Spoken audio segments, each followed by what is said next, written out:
Sziasztok! Köszöntelek benneteket szeretettel a Sophie főzős vlogján. Ma egy kínai jellegű leves egytál ételt fogok készíteni.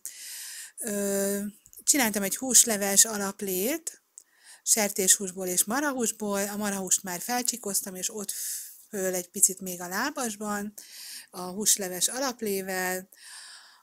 Olívaolajra raktam rá zellert, felcsikozott zellert és kellkáposztát, azaz kínai kelt, és a tojást főzünk hozzá.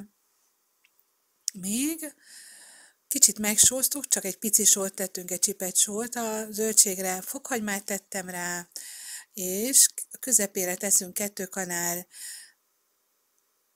mézet, 2 evőkanál mézet, és arra kerül 1 kávéskanálnyi kínai fűszerkeverék, teszek hozzá 2-3 evőkanál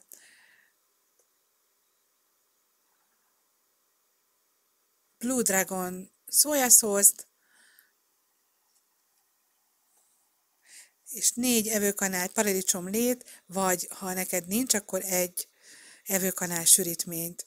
Ráteszem a húst és az alaplevet, beleteszem a szárított shiitake gombát, amit beáztattam, a vízével együtt, tehát az áztató lével együtt kerül a levesbe, teszünk még hozzá alaplét, és egy 5 percig még forraljuk, tetejére kerül egy pici piros paprika, hogy kicsit szebb színe legyen, őrölt piros paprika,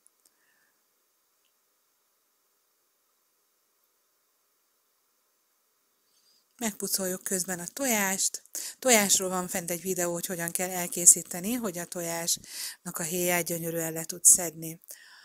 Előkészítjük a tányért, kiszedjük bele a zöldséget és a húst.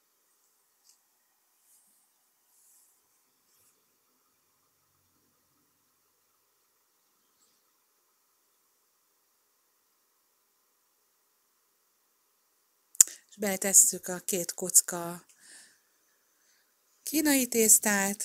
Ez egy sima tojásos lisztes tészta.